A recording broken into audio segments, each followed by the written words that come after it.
Ker sem zdajle že navajena na malo več srčkov, sem se odločila, da si jih bom pa kar še malo dodatnih naredila, in to čokoladnih, tako da se bom še dodatno posladkala.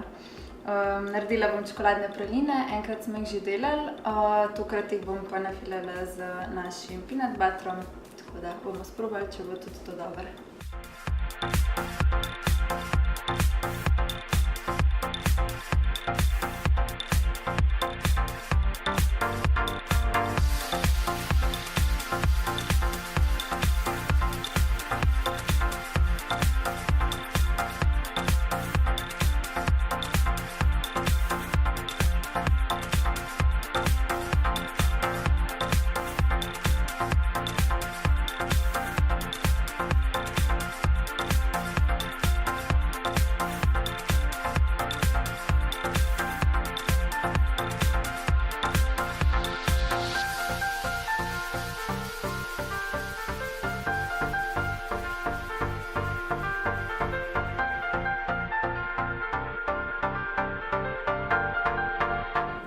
To so pa moji srčki in želim vam dober tek.